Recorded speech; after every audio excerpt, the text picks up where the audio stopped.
Estamos de volta aqui na nossa programação da BMC News. Chegou a hora da gente receber a Ariane Benedito, economista, todas as terças-feiras aqui com a gente. Ariane, sempre muito bem-vinda. Obrigada pela sua presença. Bom dia.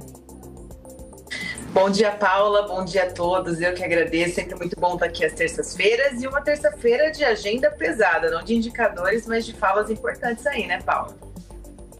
Exatamente, Ariane, bem cheia, por sinal, ali de declarações. Eu quero, inclusive, né, aproveitando ali que a gente viu a máxima hoje do dólar a 5,69, agora a 5,67, inclusive falas também, mais uma vez ali do presidente Lula, parece que dobrando, ou triplicando, ou quadriplicando a aposta, né, quando faz essas críticas em relação ao Banco Central, a desvalorização ali do real. Ontem mesmo o próprio ministro da Fazenda, Fernando Haddad, tentando também, acho que, atribuir muito a recente alta do dólar, principalmente a esses ruídos, ele chamou de ruídos de comunicação, atribuindo ao cenário externo. No entanto, quando a gente compara real com outras moedas de países emergentes, como Colômbia, Chile, México, a gente acaba observando que o real se desvalorizou significativamente mais.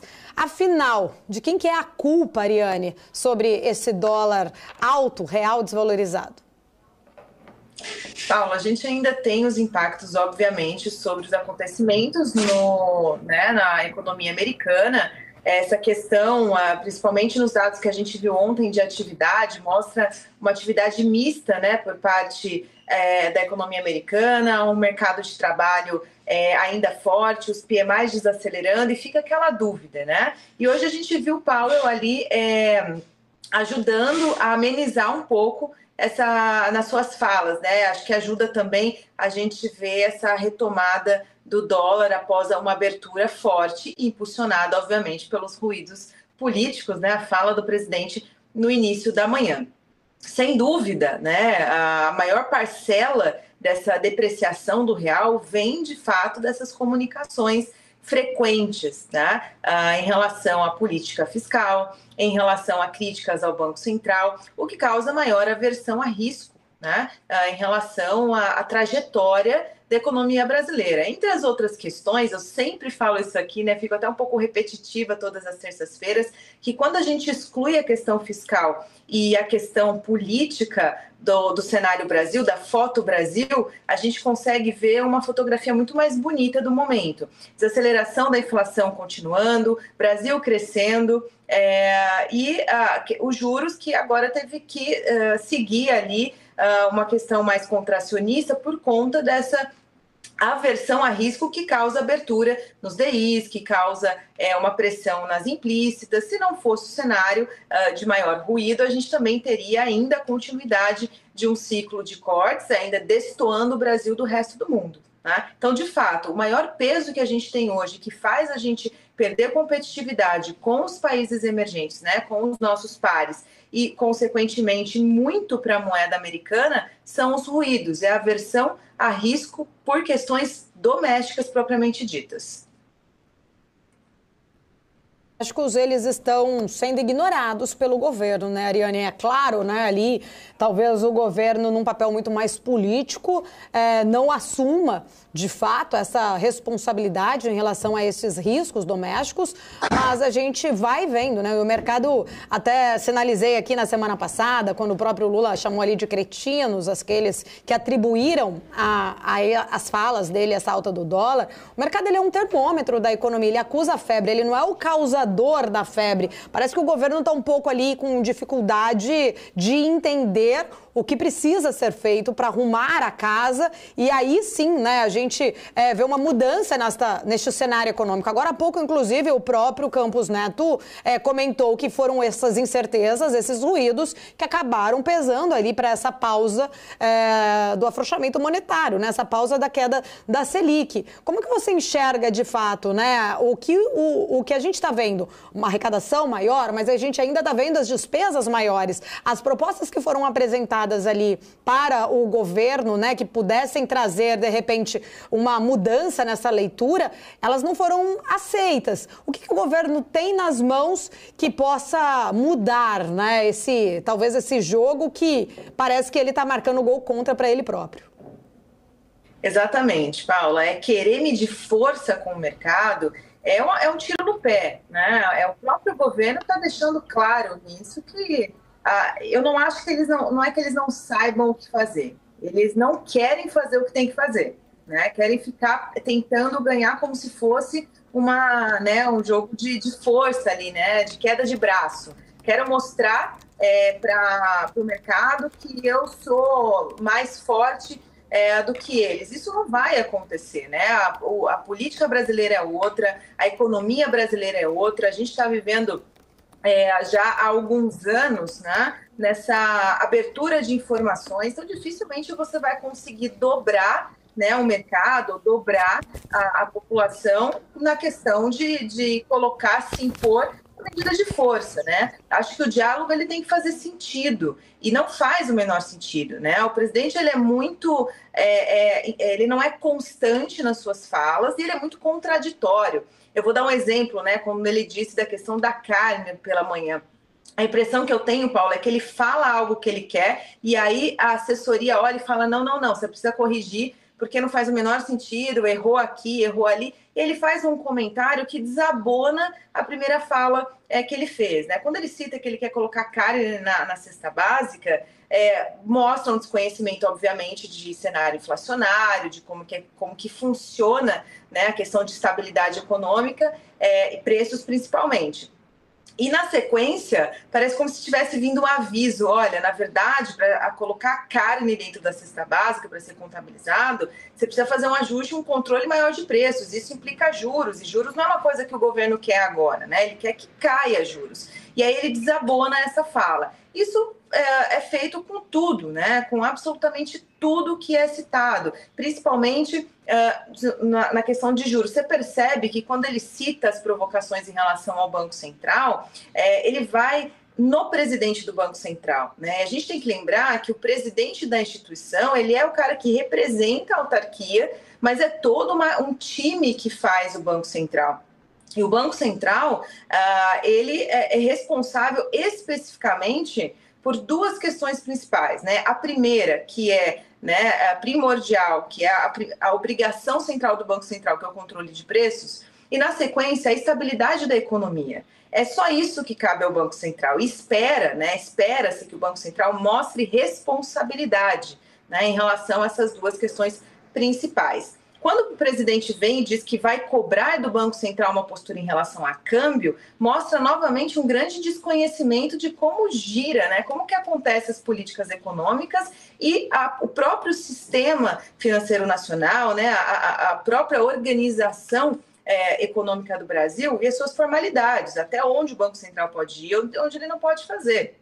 E também parece que não fez o dever de casa de sentar e ler os documentos que estão aqui e alinhar esse discurso, né? Então vem a Haddad tentando colocar um pano quente, falar, olha, está acontecendo sim ruídos, ou seja, né, para não ficar muito estranho as falas e também não desagradar o próprio presidente, falar, olha, a gente vai ter esse alinhamento, né, e prevalece o que foi colocado, que foi determinado nas últimas decisões, seja ela do Ministério da Economia, Planejamento, Banco Central e o que está sendo tratado no Senado e na Câmara, ou seja, no Legislativo, que é a parcela da reforma tributária que precisa andar, né, Paulo? Então, assim, se não houvesse comunicações frequentes, eu acho que se falasse menos, a gente provavelmente não estaria nessa situação, porque o que o governo pode fazer nesse momento, não vou tirar o crédito que eles não estão fazendo, né? O cenário é outro, não adianta negar e não adianta querer esconder que é preciso fazer uma melhora qualitativa de gasto, que é preciso cortar gasto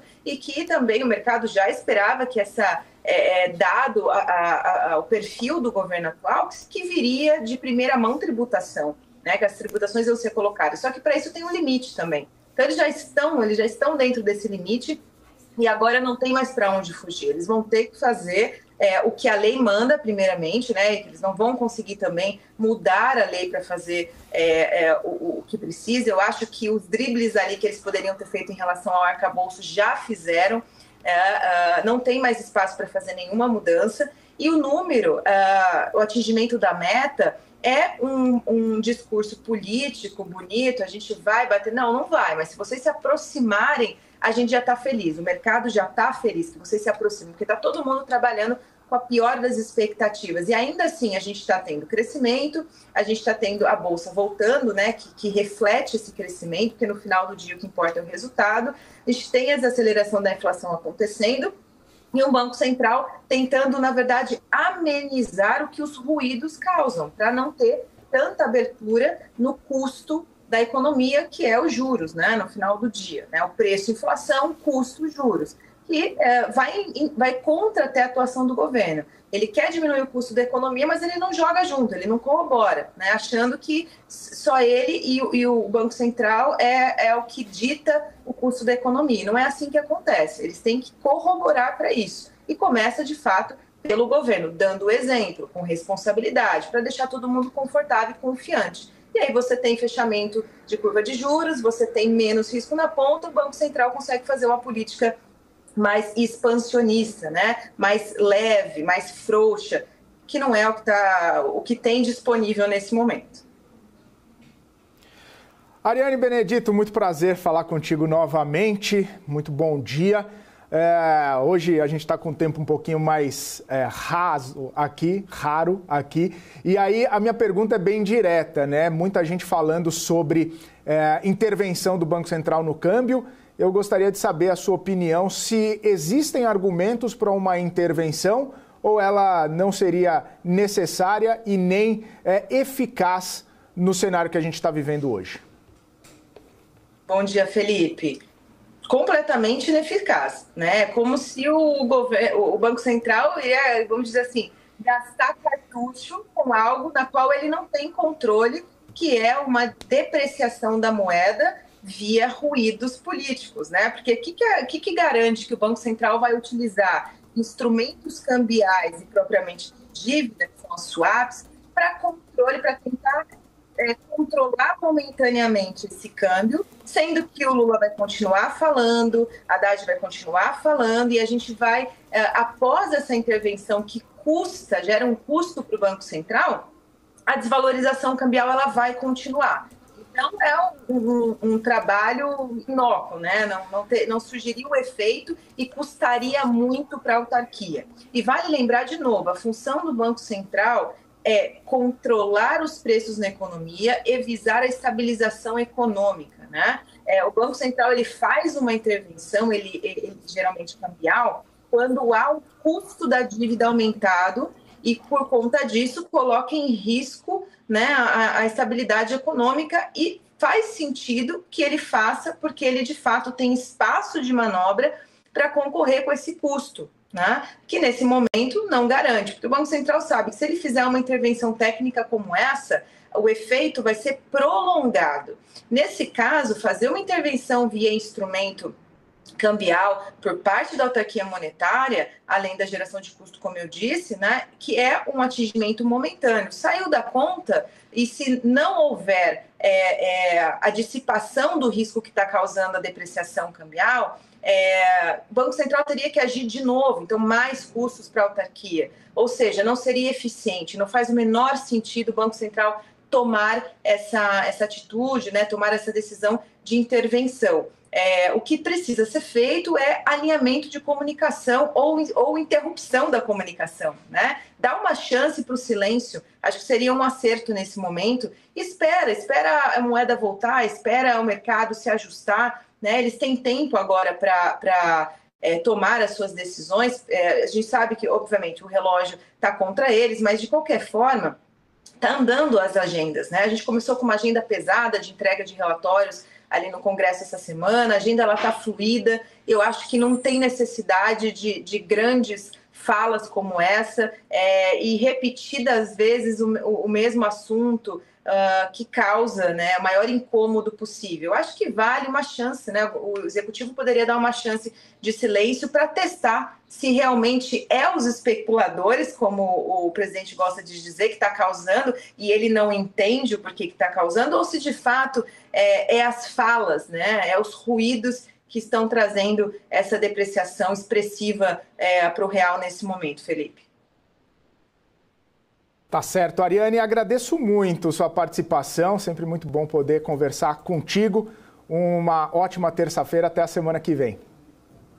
Para vocês também, Felipe. Obrigada. Até a próxima terça-feira. Tchau, tchau. Ariane Benedito, economista, aqui com a gente todas as terças-feiras, traçando esse cenário.